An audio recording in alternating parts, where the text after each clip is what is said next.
everybody, it's Larry with another Edge update. And today I kind of wanted to go over some of the things that we've been doing here behind the scenes to help with production and meet our production numbers next year. Some of the things that we alluded to when we were upstairs talking about the inventory control and all that was also palletizing some of our work to make it so that everybody could do it and everybody can pitch in and help.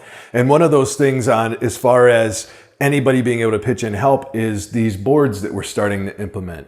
What we had found them on is the videos from NYCCNC with John Saunders. He went to Jay Pierson's shop and they have boards very similar to this where the board is the boss. The idea is that you can get everything out of your head and all the operations, all of the processes, everything, and you can get them on these boards where anybody can come in and see what needs to be done. This way, me as the owner, operator, designer, machinist, those types of things, sometimes even though I have a list of 20 things to do, I can't always remember on the spot what it is to do. Now anybody can take a look at any one of these boards and they'll know exactly what needs to be done.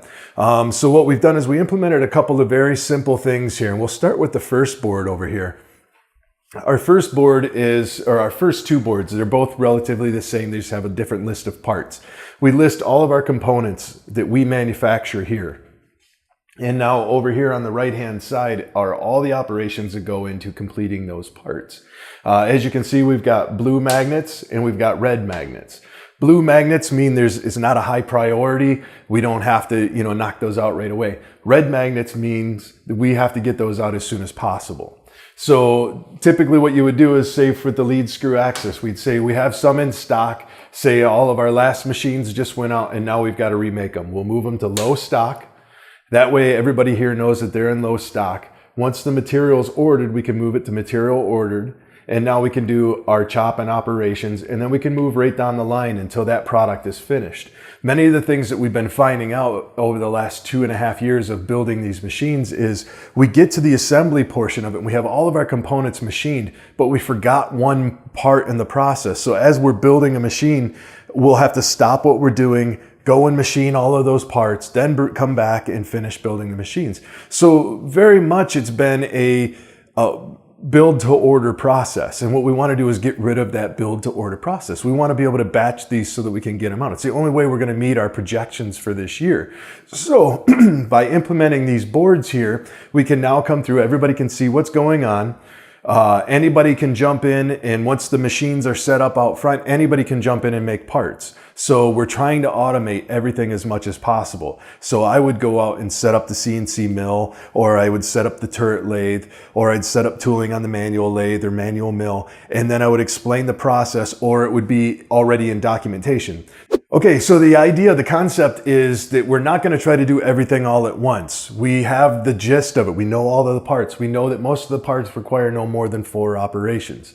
The idea is not to do all the documentation at one time and then start implementing the process. The idea is to document as you do the process. So now we've got all of our parts designed. Nothing's going to change. It's all been locked in stone. That's part of one of the biggest hurdles of doing development. We've now officially got a version out there, or version 2 of our machines, the HX Series 2. So now that everything's locked, we commit those to a locked design. We go through, we do all of our drawings to it. Then we come up with the machining processes, which you'll see in the video. And then we do the documentation as we set up and we start machining.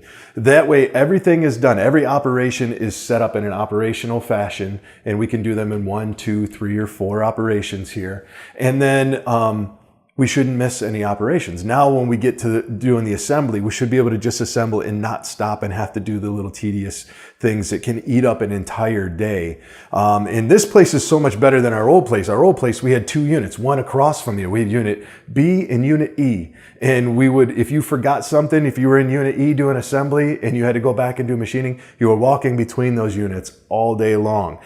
We got our steps in, that's for sure, but that doesn't help for manufacturing, right? So by implementing these boards here, we should get rid of all of those secondary ops that we're missing on. Now, coming over here, we've got an assembly board. So our assemblies are our products, and this isn't done yet because we're still fleshing it out. But essentially, all of our products are made of sub-assemblies. And so what this is going to do is it'll have it broken down into sub-assemblies where we'll do a sub-assembly of an X-axis, Y-axis, Z-axis.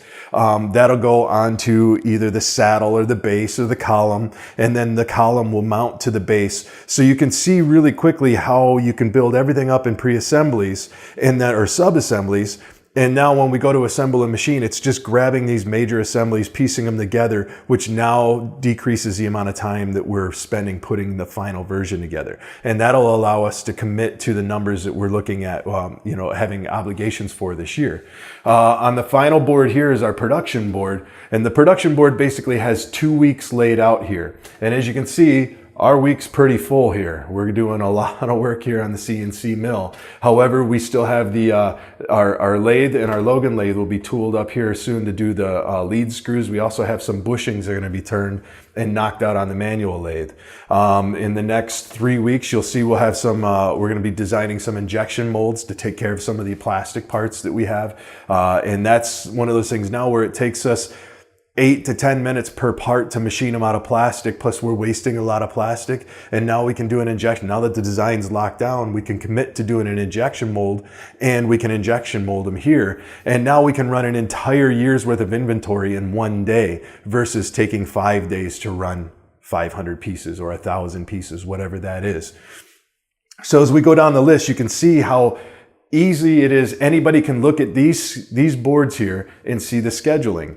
It turns out that as I was explaining this to my parents, so I just went on vacation with my parents a few weeks ago, and I was explaining to them the process of what we were implementing. And it turns out that they used the exact same thing in their shop 30 years ago. So they did, a very similar board here, and then they would take magnets and move them from one board to the next one, which is exactly what we have here. These are all magnetized. So we can just set them up on any day and we can move them around. Say, like today we've got something coming up. So Wednesday will probably be moved down to Thursday, which will flow everything through, but it's really easy to do. So now we can put that all in a process. On top of doing this, we've gone through and palletized all of our materials and all of our parts so that we can maximize getting them out of the best part of stock that we have there.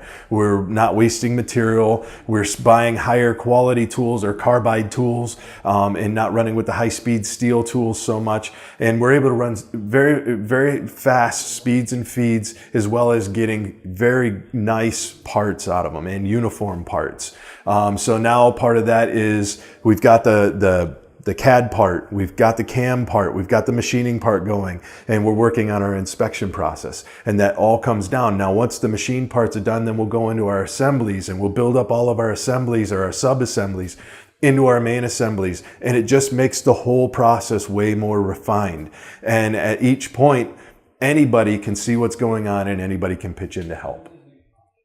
So that's all I've got today for our latest Edge update. Remember to click like and subscribe below and click the little bell button so that you can get all the updates on when we're releasing new videos. And I'll talk to you soon.